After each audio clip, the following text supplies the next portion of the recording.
Hey, what's going on, guys? I'm MattTheRed. Welcome to Functional Adult, a new weekly series on adulthood. Each episode, Crae and I will discuss beforehand, but you will primarily see me on screen.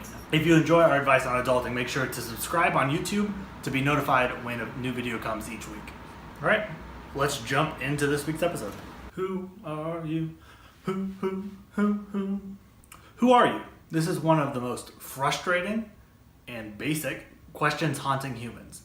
Kids don't really care about who they are.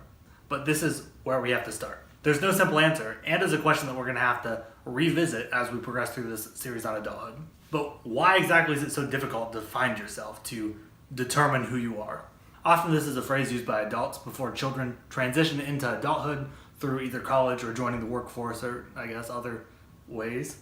A parent might hope that by sending their child away to college that they will find who they are apart from what they've always known. The only problem that I see with this sort of dialogue is that it assumes your identity is cultivated within a community of people in some institution. I think identity is a little bit more complicated than that. Too often I have seen my friends just become like the people that they're around. They almost mirror the personalities of their friends group, and this can happen in college, this can happen at work, and obviously this can happen even before a child transitions into adulthood. I don't think identity is simply a switch from mirroring your parents to mirroring some other group. Identity is something more personal that's not completely tied to those communities. And for many people, maybe even you reach the end of your degree, you've spent 4+ years in college, and all of a sudden you're re-asking the question, who am I? So if college doesn't provide an answer and your parents didn't provide an answer, how can you determine who you are? So what is tied up in identity? I think part of the problem is that when we think of who am I, we typically use that question to ask what sort of career I'm going to pursue in my life. And maybe that's because of your passions, but ultimately I think that's the wrong sort of question. At the end of the day, you're more than a glorified worker, aren't you? We even fill our kids' heads with this mentality when we ask at such an early age, what do you want to do with your life, or who are you going to be?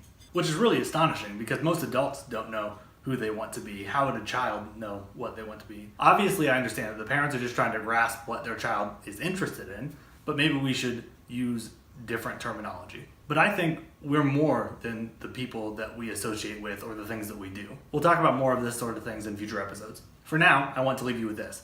Instead of asking, who am I? Let's begin to ask, who do I want to become? And before you get your head wrapped around a certain career, I'm talking more about characteristics. Do I want to be regarded as the kind person? Do I want to be seen as inhospitable or angry at life? Do I want to pass happiness to the people around me? These questions are ultimately up to you. But here's the catch. You are already becoming someone.